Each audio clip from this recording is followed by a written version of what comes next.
बच्चों, आज हम चर्चा करेंगे क्लास 8 की मैथ एट ग्रेड अभ्यास पुस्तिका में आपका स्वागत है। आज हम चर्चा करेंगे क्लास 8 के अध्याय 8 का नाम है बीजीय व्यंजक एवं सर्व समीकरण। इसको थोड़ा सा हम इसकी जानकारी देख लेते हैं क्या होता है, फिर इसके बाद हम इसके क्वेश्चन करेंगे।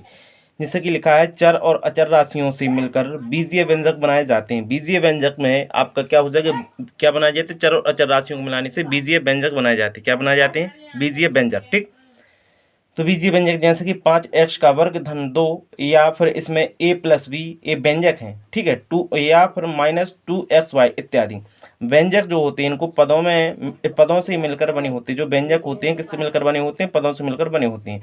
पद जो होते हैं गुणनखंडों के गुणनफल के रूप में होते हैं। जो पद होते हैं गुणनखंड हैं, गुणनखंड के गुणनफल के रूप में होते हैं पद। ठीक, साथ ही साथ किसी पद का जो संख्यात्मक गुणनखंड उस पद का पदांक होता है, उसका क्या होता है? उस पद का गुणांक होता है। आगे देखते हैं, व्यापक रूप से एक अथवा अधिक जो पद होते हैं, पदों वाला व्यंजक जिसके गुणांक शून्योत्तर हों, जिसके चरों की घात ऋणोत्तर गुणांक हो, बहुपद कहलाती है। वे पद जिनमें बीजीय गुणनखंड एक जैसे हों, वे पद जिनमें बीजीय जो गुणनखंड होते हैं एक जैसे हों, समान पद और बीजीय गुणनखंड एक जैसे ना हों, वे असमान पद कहलाते। जैसे xy और ऋण 7xy समान पद हैं तथा xy और 2yz असमान पद हैं। ठीक, आगे देखते हैं, बहुपदों की योग अथवा व्यवकलन जिसे बोलते हैं के लिए समान पदों का जोड़ा अथवा घटाया जाता है।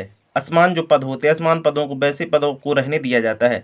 व्यंजक जो होते हैं जैसे 5x का वर्ग धन 7x ऋण 3 बराबर और 2x धन 7 का योग आपको देखना है। ठीक, लिखा क्या है, जैसे 5x का वर्ग धन 7x ऋण 3 है, तो हम यहाँ क्या करेंगे, जो x वाले पद हैं 7x और 2x वो इसको जोड़ देंगे तो हो जाएगा 9x। यहाँ पर ऋण का है, यहाँ पर धन का है, तो इसमें से जब धन में से ऋण का घटेगा तो धन के 4 बच जाएंगे क्योंकि धन के 7 अधिक हैं। तो यहाँ इसका आंसर होगा 5x का वर्ग धन 9x धन 4। यहाँ पर इस पर लिखा है समान पद क्या होते हैं, आपस में जुड़ते हैं। ए वाले इनका आपस में जोड़ होगा, इनका आपस में जोड़ होगा। ठीक, इसी प्रकार या तो इसमें देख लेते हैं आप, क्या लिखा है, 3ab ऋण 2a का वर्ग ऋण 2b वर्ग में से 5a वर्ग ऋण 7ab प्लस 5b वर्ग को घटाइए। तो हमें क्या करना है, 3ab माइनस 2a वर्ग ऋण 2b वर्ग, तो हम क्या कर देंगे, इसमें से हमें घटाना क्या है, 7ab धन 5a वर्ग धन इसको हम घटा देंगे तो 7 और 3 क्या हो जाएगा, यहाँ पर चिन्ह परिवर्तित होगा। ऋण है तो धन कर देंगे, धन है तो ऋण होगा, ऋण है तो धन है तो ऋण हो जाएगा। ठीक, इसमें क्या करेंगे, 7 और 3 हो जाएंगे 10ab, फिर साथ ही साथ ऋण 2ab और ऋण 5ab बराबर होगा 7ab, ऋण 2ab वर्ग और ऋण 5ab वर्ग 5b वर्ग, तो यहाँ पर क्या होगा 7b वर्ग हो जाएगा। ठीक, इसी प्रकार आगे देखते हैं, जैसे लिखा है, सुहास ने कार खरीदने के लिए लोन लिया। उसने लोन का ब्याज निर्धारण करने के लिए मूलधन दर तथा समय के गुणनफल को देखना होगा। क्या आप ऐसी परिस्थितियों के बारे में सोच सकते हैं जिनमें दो बीजीय व्यंजकों का गुणा करना पड़ता हो? आगे देखते हैं, यदि वर्षा s चाल से चलते हुए किसी यात्रा में t समय लेती है तो वह st दूरी तय करेगी, अर्थात दूरी बराबर क्या होता है, चाल गुणे समय होता है। तो s क्या हो जाएगा, स्पीड, t हो जाएगा यहाँ पर टाइम। ठीक है, समय लेती है, किंतु यदि वह चाल में 2 इकाई वृद्धि कर दे तो समय में 3 इकाई कमी होने लगी तो वर्षा द्वारा चली गई दूरी क्या होगी, तो अर्थात स्पीड में कितनी वृद्धि हो रही है, 2 की, और जबकि समय में कितनी कमी आ रही है, यहाँ पर 2 की। तो ये इस प्रकार हम समीकरण को व्यक्त कर सकते हैं। जब हम वस्तुएं खरीदते हैं तो हमें गुणा करना पड़ता है। यदि प्रति दर्जन वस्तुओं का मूल्य x रुपये है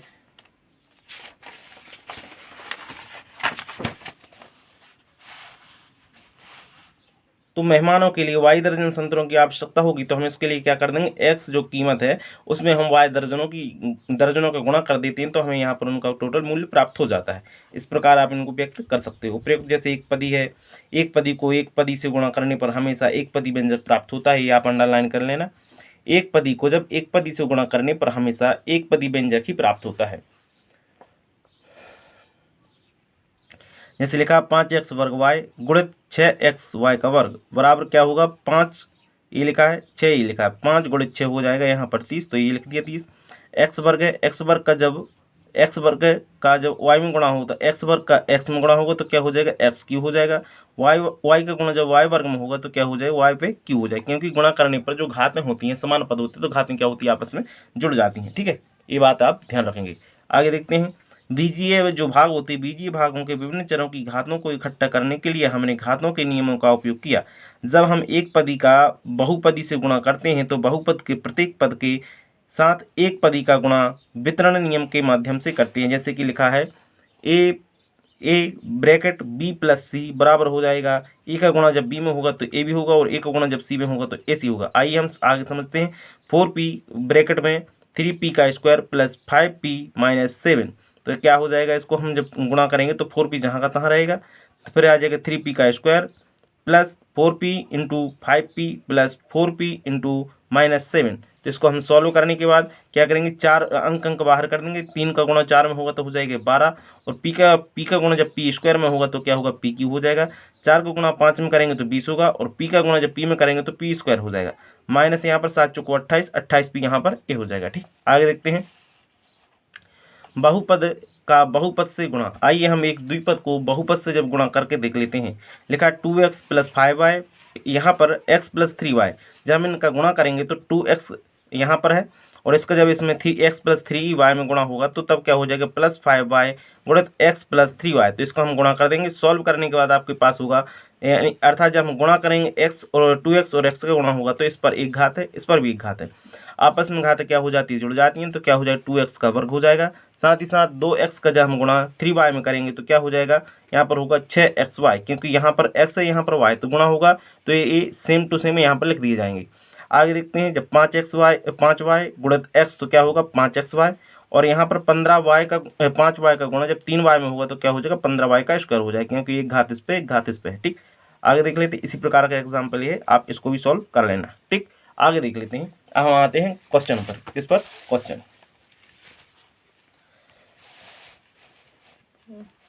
नंबर फर्स्ट। यहाँ पर क्या लिखा है, एक पदी और द्विपद का जब गुणनफल आपस में होता है तो आंसर क्या होता है, एक पदी ही प्राप्त होता है। क्या प्राप्त होता है, एक पद। आगे देखते हैं क्वेश्चन नंबर 2। क्वेश्चन नंबर इसका फर्स्ट का क्या हो जाएगा, ऑप्शन नंबर ए। ठीक, क्वेश्चन नंबर 2। क्वेश्चन नंबर 2 में क्या लिखा है, जब हम 2 गुणित 2 गुणित 2 गुणित 2 गुणित 3 गुणित a गुणित a गुणित a गुणित b गुणित b का जब गुणा करते हैं तो क्या होगा, 2 दूनी 4, 4 दूनी 8, 8 तीरी 24। तो 24 तो आपका a आ गया। अब 3 a है, a पे 1 की घात, इस पर भी 1 की घात, इस पर भी 1 की घात। जब इनको गुणा करेंगे, ये का इससे गुणा करेंगे तो इस पर 2 की घात हो जाएगी, इसका इसमें गुणा करेंगे तो 3 की घात हो जाएगी। मतलब जब गुणा करते हैं तो जब समान पद होते हैं तो उन पर जो घातें होती हैं वो आपस में जुड़ जाती है। जब किसी भी संख्या पर कोई घात ना हो तब 1 मानी जाती है। ठीक है, तो इसमें जब गुणा होगा तो कितना हो जाएगा, ए हो जाएगा ए पर क्यू, और साथ ही साथ बी का जब बी में गुणा होगा तो एक घात इसकी और एक घात इसकी, ए भी जुड़ जाएगी तो क्या हो जाएगी, बी का स्क्वायर हो जाएगा। आगे देख लेते हैं क्वेश्चन नंबर 3। इसका आंसर हो जाएगा क्वेश्चन नंबर 2 का डी ऑप्शन। ठीक है, क्वेश्चन नंबर 3। एक आयत की लंबाई इतनी है, चौड़ाई 6x वर्ग है, तो क्षेत्रफल ज्ञात करना है। तो आप क्या करेंगे, आयत का जो क्षेत्रफल होता है, आयत का क्षेत्रफल बराबर होता है लंबाई गुणित चौड़ाई। तो लंबाई क्या दी हुई है, 4xy इंटू मतलब मल्टीप्लाई गुणा गुणित 6y का वर्ग। जब हम गुणा करेंगे, 4 का गुणा करेंगे 6 में तो क्या हो जाएगा 24, और फिर x का गुणा जब y में होगा तो यहाँ पर क्या हो जाएगा, x जहाँ का तहाँ रहेगा। y का गुणा जब y वर्ग में होगा तो एक घात ये है और 2 इसकी हैं।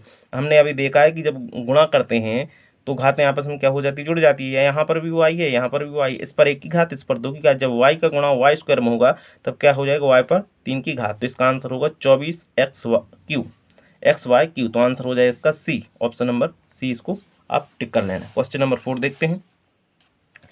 क्या लिखा है, एक 7x ऋण 4 मीटर लंबे तार में से 3x ऋण 4 मीटर तार काट लिया जाए तो कितने मीटर तार शेष बचेगा। तो हम क्या करते हैं, इसको सॉल्व कर देते हैं। लिखा है 7x ऋण 4, इसमें से घटाना कितना है, ऋण 3x ऋण 4।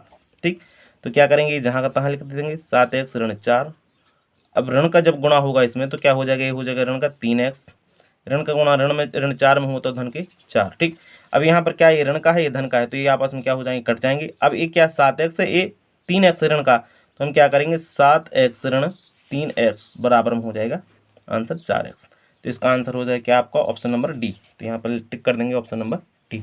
ठीक, आगे देखते हैं क्वेश्चन नंबर 5। तनिष्क के घर से स्कूल की दूरी x + 8 मीटर है, तो आने और जाने में उसे कुल कितनी दूरी तय करनी होगी। हम क्या कर देंगे, या तो एक तरफ जाने की जो दूरी है तनिष्क की घर से स्कूल की एक तरफ की दूरी बराबर x प्लस 8 मीटर। कितनी? x plus 8 metre. तो दोनों तरफ से स्कूल की दूरी बराबर, हम क्या करेंगे, x प्लस 8 में हम 2 का गुणा कर देंगे। कितने का? 2 का। तो 2 का गुणा करेंगे तो 2 का गुणा x में होगा तो क्या हो जाएगा, 2x, धन जहाँ का तहाँ आएगा, 2 अट्ठे 16। तो ये आंसर हो जाएगा इसका 2x प्लस 16 मीटर। कितना हो जाएगा? Option number B. तो इसका आंसर हो जाएगा 2x प्लस 16 मीटर। ये इसका आंसर है। ठीक, क्वेश्चन नंबर 5 यहाँ पर होता है कंप्लीट। आगे देखते हैं क्वेश्चन नंबर 6। क्वेश्चन नंबर 6 में क्या करना है, यहाँ पर योगफल ज्ञात करना है। तो लिखा क्या है क्वेश्चन नंबर 6 के फर्स्ट में लिखा है p² plus 7pq minus q का स्क्वायर और 3p का वर्ग ऋण 2pq प्लस 7q स्क्वायर, इनको क्या करना है, जोड़ना है आपस में। यहाँ पर आप जोड़ देते हैं, लिख दो, जी कहते हैं ये लिख दो p का स्क्वायर माइनस 7pq ऋण q का स्क्वायर, यहाँ पर 3p का वर्ग ऋण 2pq प्लस 7q स्क्वायर। तो इसको हम क्या कर देंगे, ये आपस में क्या है, ये ऋण का है, धन का है, तो ऋण धन का क्या होता है, ऋण होता है। तो यहाँ पर हो जाएगा 2p का स्क्वायर, यहाँ पर ये ऋण का 7pq है और 2pq, तो आपस में जुड़ जाएगा, ऋण ऋण का हो जाएगा धन, मतलब जुड़ेगा, तो क्या हो जाएगा, ऋण 9pq हो जाएगा। ठीक, यहाँ पर ये प्लस है, ये माइनस है, जब प्लस में से माइनस घटता है तो यहाँ पर प्लस का बचता है, क्योंकि ये प्लस का क्या है, बड़ा है। ठीक है, तो इसमें से 6q का स्क्वायर आ जाएगा। तो इसका आंसर आपका फर्स्ट वाला ही हो गया, फर्स्ट का आंसर है। ठीक, सेकंड वाला देखते हैं। सेकंड वाला में क्या लिखा है, AB plus BC plus CA और minus BC minus CA minus AB, इन दोनों को आपस में जोड़ना है। तो फर्स्ट वाला हमने ये लिख दिया, AB plus BC plus CA और माइनस में ए लिखा था, तो BC minus CA minus AB। तो हम क्या करेंगे, AB से AB कट जाएगा और BC से BC कट जाएगा, CA से CA कट जाएगा, क्योंकि ये माइनस का ये प्लस का, ये माइनस का ये प्लस का और ए प्लस का ये माइनस का, जब आपस में कट जाएंगे तो इसका आंसर क्या होगा, 0 0 आ जाएगा। तो इसका आंसर क्या होगा, 0 आंसर इसका होगा। और इसका आपने यहाँ पर देख लिया 2p square minus 9pq plus 6q का स्क्वायर, फर्स्ट का आंसर ये हो जाएगा। ठीक, आगे देखते हैं क्वेश्चन नंबर 7। क्वेश्चन नंबर 7 में क्या लिखा है, 9y का square plus yx minus 3x का वर्ग माइनस 6y प्लस 4x में से 6 माइनस 7y का वर्ग प्लस 7xy प्लस 2x वर्ग माइनस 3y को घटाना है। तो हम क्या करेंगे, इसको इस समीकरण को हम जे कहते हैं, लिख दिया 9y का square plus yx minus 3x का वर्ग माइनस 6y प्लस 4x, ये हमने समीकरण लिख दिया। इसमें से घटाना क्या है आपको, 6 7y का स्क्वायर माइनस 5y, यहाँ इसको घटाना है। तो इसको जब घटा देंगे तो ये आंसर क्या होगा आपका, ये 9y है, ये 7y, ये आपस में जुड़ जाएगा, तो क्या हो जाएगा 16y का स्क्वायर। अब yx है तो ये 5 yx ये है, तो इसमें से ये ऋण का है, ये धन का है, आपस में घट जाएगा, तो क्या बचेगा 4xy। अब यहाँ पर देखना है 3 माइनस का 3x स्क्वायर, ये माइनस का 2x स्क्वायर, ये आपस में जुड़ जाएंगे, ऋण ऋण क्या हो जाएगा, धन हो जाए, तो होगा आपका ऋण 5x का स्क्वायर। यहाँ पर आपका 3y है तो ये 6y था, ये 6y है और ये भी प्लस का 3y है, तो ये माइनस का है प्लस का, इसको आपस में जोड़ देंगे तो क्या बचेगा, माइनस का 3y। अब 4x जहाँ का तहाँ रहेगा और माइनस का 6 जहाँ का तहाँ रहेगा, तो इसका आंसर हो जाएगा आपका 16y square minus 4xy minus 5x का square minus 3y plus 4x minus 6। ये आप इसको नोट डाउन कर लेना। ठीक, आगे देखते हैं क्वेश्चन नंबर 8। क्वेश्चन नंबर 8 में क्या लिखा, आयत की लंबाई दी और चौड़ाई दी, आयत का क्षेत्रफल ज्ञात करना है। तो आयत का जो क्षेत्रफल होता है, यहाँ हम लिख देते हैं आयत का क्षेत्रफल, क्षेत्रफल बराबर होता है लंबाई गुणित चौड़ाई। तो हम क्या करेंगे, लंबाई कितनी दी है 7x दी है, चौड़ाई कितनी है 2x प्लस 1, तो 7x का जब हम गुणा 2x में करेंगे तो कितना आ गया 14x का स्क्वायर, और 7 का गुणा जब 1 में करेंगे तो ये आ जाएगा 7x, तो इस 7 का आंसर हो जाएगा 14x का वर्ग धन 7x। ठीक, आगे देखते हैं क्वेश्चन नंबर 9। क्वेश्चन नंबर 9 में क्या लिखा है, 4y ब्रैकेट में 5y माइनस 6 प्लस 4 को सरल करना है, y बराबर रखना है, क्या आपको 4 रखना है। तो हम क्या करेंगे 4y गुणित 5y, इसका हम गुणा कर देंगे, ठीक है, माइनस 4y गुणित 6 आ जाएगा, यहाँ पर ऋण का 6 होगा, ठीक है। तो ये ऋण का आ गया यहाँ पर, प्लस में 4 हो जाएगा। तो y की जगह आपको क्या रखना है, y की जगह रखना है आपको 4। तो इसका इसमें रखेंगे, यहाँ पर हो जाएगा 4, 4 का जब 5 में गुणा होगा तो 20y का स्क्वायर हो जाएगा, यहाँ पर हो जाएगा 6 चौको 24y, ठीक, प्लस 4। तो हमें y बराबर रखना है कितना, 4 रखना है, तो y बराबर रख दो 4 चौको 16 हो जाएगा, क्योंकि 4 पर 2 की घात है, 2 की घात का मतलब 4 का स्क्वायर, 4 का स्क्वायर मतलब होता है 16, 16 को गुणा होगा 20 में हो जाएगा 320, ठीक। अब 24 से 24 में y की जगह हम रखेंगे 4, तो 4 को गुणा करेंगे तो 96, 96 में ये 4 पहले से था, ये जोड़ देंगे तो कितना, यानी कि ये माइनस का ये प्लस का, तो आपस में क्या हो जाएगा 92 हो जाएगा। जब 320 में 92 घटेगा तो 228 होगा, इसका आंसर हो जाएगा कितना, 228, ठीक। ये आपका क्वेश्चन नंबर 9 होता है यहाँ पर कंप्लीट। आगे देखते हैं, नीचे दी गई आकृति है, आकृति का क्षेत्रफल ज्ञात करना है। अब आकृति का क्षेत्रफल है, ये आकृति कौन सी है, आयत है ये, क्योंकि आयत की लंबाई बड़ी होती है चौड़ाई छोटी है, तो ये हो जाएगी क्या, ऊपर वाली हो जाएगी आपकी लंबाई, हम लिख देते हैं यहाँ पर, ये है आपकी लंबाई, ये हो जाएगी आपकी क्या, चौड़ाई। तो आयत का क्षेत्रफल होता है, आयत का क्षेत्रफल बराबर लंबाई गुणित चौड़ाई। लंबाई कितनी, x धन 2, चौड़ाई कितनी, x धन 5, ठीक। इसका जब हम पहले करेंगे x का गुणा, x में तो क्या हो जाएगा, x का वर्ग हो जाएगा। जब इसको हमें यहाँ पर दूसरे तरीका से कर दिया है, इसको थोड़ा सा देख लें। ये लिखा है x का गुणा करना x प्लस 5 में, प्लस 2 का गुणा करना x प्लस 5 में, तो हम देख देते हैं x का गुणा जब x में होगा तो x पर एक की घात ये है और एक की घात ये है, तो क्या हो जाए x का वर्ग, जब x का गुणा 5 में होगा तो 5x हो जाएगा, धन 2 का गुणा जब x में होगा 2x, धन 2 का जब गुणा 5 में होगा तो 10 हो जाएगा। तो इन हमको क्या कर देंगे, इनको जोड़ देंगे, तो x वर्ग जहाँ का तहाँ रहेगा 5x और धन 2x बराबर हो जाएगा 7x, ये 10 जहाँ का तहाँ रहेगा, तो इसका आंसर हो जाएगा आपका x का वर्ग धन 7x धन 10। क्वेश्चन नंबर 10 यहाँ पर कंप्लीट होता है। आगे देखते हैं क्वेश्चन नंबर 11।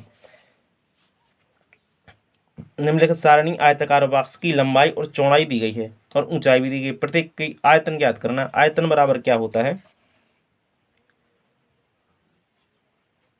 आयताकार जो डिब्बा होता है उसका आयतन होता है, घनाप बोल सकते हैं, घनाप का जो आयतन होता है लंबाई गुणित चौड़ाई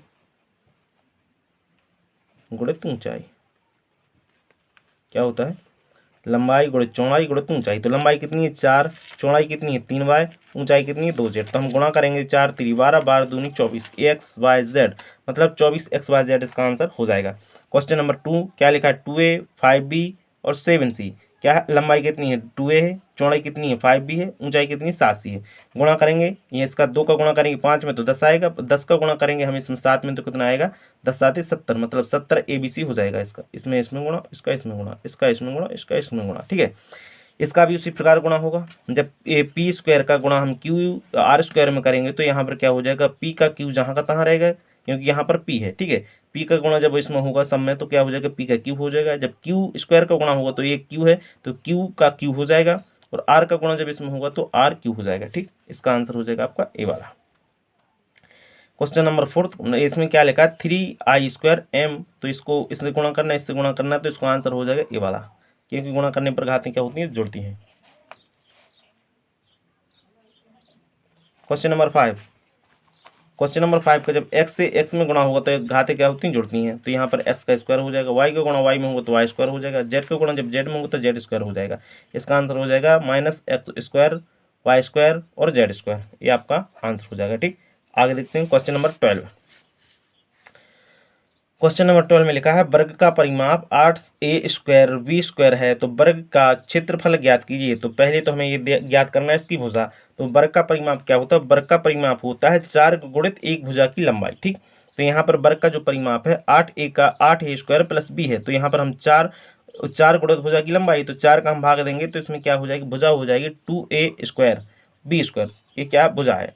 अब जो वर्ग का जो क्षेत्रफल होता है, वर्ग का क्षेत्रफल होता है भुजा गुणित भुजा, भुजा गुणित भुजा, तो हम क्या करेंगे 2a का वर्ग b का वर्ग गुणित 2a वर्ग b वर्ग, तो इसका जब गुणा होगा तो क्या हो जाएगी, 2 घात यहाँ है 2 घात यहाँ, तो a की 4 घात हो जाएगी, b की 4 घात हो जाएगी यहाँ पर भी, क्योंकि 2 यहाँ पर 2 यहाँ पर है, तो b की 4 घात हो जाएगी। 2 का गुणा जब 2 में करेंगे तो यहाँ पर भी क्या हो जाएगा, 4 हो जाएगा, ठीक। तो इसका आंसर हो जाएगा 4a4b4, क्या हो जाएगा, अर्थात 4a पे 4 की घात और b पे 4 की घात। इसका आंसर 12 का कंप्लीट हो जाएगा। आगे देखते हैं क्वेश्चन नंबर 13। क्वेश्चन नंबर 13 में जो आकृति दी गई है उनका हमें क्षेत्रफल ज्ञात करना है। ए क्या है? ए है आयत, ए है आपका क्या? वर्ग। ठीक, तो आयत का क्षेत्रफल क्या होता है? लंबाई गुणित चौड़ाई। आयत का जो क्षेत्रफल है ए क्या है आपका? आयत है, ये क्या है? वर्ग है। क्या? वर्ग। तो आयत का क्षेत्रफल, आयत का क्षेत्रफल बराबर लंबाई गुणित चौड़ाई। तो लंबाई कितनी है? 4x, चौड़ाई कितनी है? 2x। तो इनका गुणा करेंगे 4 दूनी 8x का वर्ग हो जाएगा। ठीक, ये इसका क्षेत्रफल होगा फर्स्ट आकृति का। सेकंड आकृति का क्षेत्रफल तो होता है वर्ग का क्षेत्रफल बराबर क्या होता है? भुजा गुणित भुजा। तो इसकी भुजा कितनी है? 3x गुणित 3x। क्या करेंगे? 3 का 9x का वर्ग। तो सेकंड का आंसर क्या हो जाएगा? 9x का स्क्वायर हो जाएगा। क्या होगा? स्क्वायर। इसका भी क्या हो जाएगा? स्क्वायर हो जाएगा। ठीक, ये आपके आंसर हो गए। आगे देखते हैं। हाँ, यहाँ पर तुलना भी करनी थी। तो जो बी का जो क्षेत्रफल है वो ए की क्षेत्रफल की अपेक्षा क्या है? अधिक है। ठीक, आगे देखते हैं। Question number 14। क्वेश्चन नंबर 14 में क्या लिखा है? इस समीकरण को हल करना है। Question number 14। क्वेश्चन नंबर 14 में क्या है? X y minus y z, फिर x y plus y z plus x y z plus z x, इसी प्रकार ये आगे दिया हुआ है। तो हम क्या करेंगे? पहले कोष्टक को हल कर देंगे। जब x का इसमें गुणा होगा तो क्या हो जाएगा? एक्स वाई का स्क्वायर। जब वाई जेड का वाई जेड में गुणा होगा तो क्या होगा? माइनस का वाई जेड स्क्वायर। इसी प्रकार का वाई जेड का जब वाई जेड में गुणा होगा तो वाई जेड स्क्वायर। और जेड एक्स का गुणा जब जेड एक्स में माइनस में होगा तो माइनस का जेड एक्स स्क्वायर हो जाएगा। ठीक, इसी का जेड एक्स का जब जेड एक्स में गुणा होगा तो जेड एक्स का स्क्वायर हो जाएगा। वाई एक्स का जब गुणा वाई एक्स वाई में होगा तो यहाँ पर एक्स वाई का स्क्वायर हो जाएगा। तो ये क्या है? एक्स वाई प्लस में है तो एक्स वाई माइनस में ये कट जाएंगे आपस में। ए प्लस है, ए यहाँ का आपका क्या है? वाई माइनस है, तो ये दोनों आपस में कट जाएंगे। ए माइनस ए प्लस ए भी कट जाएंगे। तो इनका आंसर होगा क्या? 0। क्वेश्चन नंबर 14 का आंसर हो जाएगा आपका 0, क्योंकि यहाँ पर सर्वसम क्या लगेगी? ए वर्ग ऋण बी वर्ग बराबर होता है ए धन बी और ए ऋण बी। ठीक, यहाँ पर वही फॉलो की गई है। आगे देखते हैं क्वेश्चन नंबर 15। क्वेश्चन नंबर 15 में क्या दिया है? नीचे दी गई आकृति इकाई वर्गों के एक पैटर्न को बनाती है, इनका अवलोकन कीजिए और दिए गए प्रश्नों का हल कीजिए। ठीक है, इस क्वेश्चन नंबर फर्स्ट क्या? ये आकृति आप देख सकते हैं, आकृति first, second, third, fourth, fifth और सिक्स्थ, ये आकृति यहाँ पर दी हुई है। तो इस पैटर्न को जारी रखते हुए सिक्स आकृति बनाइए। सिक्स आकृति बन गई है। ठीक, स्पष्ट कीजिए कि आकृति संख्या उसमें उपयोग की जाने वाली इकाई वर्गों की संख्या किस प्रकार संबंधित है। तो क्वेश्चन 2 का आंसर होगा, यहाँ पर आप नोट कर लेना, प्रत्येक आकृति में वर्गों की संख्या आकृति संख्या के 2 गुने से 1 कम है। अर्थात आकृति क्या है? 2 गुने से 1 कम है। यहाँ पर जो वर्ग की संख्या दी गई, जैसे 1 है तो यहाँ पर क्या? 1 का 2 गुना, यहाँ पर 2 है, 2 का क्या हो जाएगा? 6। तो ये क्या हो? 5 है। इसमें कितनी आकृति है? 5 है, तो 1 कम है। यहाँ पर 3 का क्या होता है? 6 होता है, तो यहाँ पर भी कम हो जाएगी। ठीक है, तो इस प्रकार क्या है? एक दूसरे की आकृति की संख्या 2 गुने से 1 कम है। क्वेश्चन नंबर अगला क्वेश्चन क्या है? क्वेश्चन नंबर 3 में आकृति संख्या के चर n तथा इकाई वर्गों की संख्या के लिए t का प्रयोग करते हुए उपरोक्त प्रश्नों में निहित संबंध को एक समीकरण के रूप में व्यक्त करना है। यदि आकृति की संख्या n है तो वर्गों की संख्या क्या होगी? t, तो बराबर हो जाएगा t बराबर n 2n-1। यहाँ पर आपका ये चैप्टर होता है कंप्लीट। इसी प्रकार के वीडियो प्राप्त करने के लिए मेरे चैनल को शेयर और सब्सक्राइब जरूर करें। बहुत बहुत धन्यवाद।